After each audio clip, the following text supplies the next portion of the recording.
Traditionally, when we're shopping for live sound reinforcement, what we're really doing is locking ourselves into one type of speaker sound, one type of frequency response, and one type of time alignment. The StageSource line of speakers from line 6 changes this entire paradigm by allowing the speaker to change its behavior depending on what you need it to do at the time, and we do this by changing what we call smart speaker modes. On the back of any L3 speaker, be an L3T, L3M, or L3S, you'll find a section labeled Smart Speaker Modes. In addition to the Class D amplifiers, there's also a ton of DSP inside the box that can be used to change the basic behavior of all of the components, including time alignment and frequency response. On an L3T, there are 6 different smart speaker modes. Each one of these is optimized for a certain audio task, and all of these can be scrolled through by hitting the Speaker Mode button.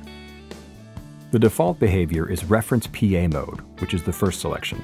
This is the recommended mode for live sound reinforcement. It has a flat frequency response, 2.2K crossover frequency, and a maximum low frequency extension. If there's not any live music going on and it's all pre-recorded, you can try using playback mode. It's similar to PA mode, but it has an emphasis at extreme low and high frequencies, which has the effect of making it almost a smiley curve. Floor monitor mode is similar to PA mode, but it has a slight reduction in low frequency content to make sure that it doesn't couple with the stage when it's placed on its side as a floor wedge.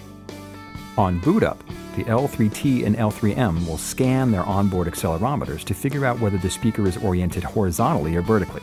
If the speaker is laying on its side at boot, it will automatically switch to floor wedge mode. If that's not what you wanted it to do, you can change the smart speaker mode at any time. Electric guitar mode. It changes the sound of the speaker to emulate a power amp and a 212 guitar combo. The 10-inch speaker plays full range, and the horn only adds the tiniest bit of sparkle on the top.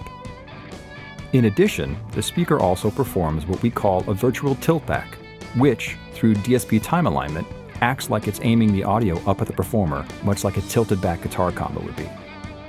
Below that is acoustic guitar mode. The crossover frequency moves up to 3.5K, but tailors the low end to minimize boominess for acoustic guitars. If you're going to be using the speaker as a keyboard monitor that has a flat frequency response and it leaves the crossover frequency in the same place, it provides a warmer response that's better for instruments, and it adds more relative energy from the cone.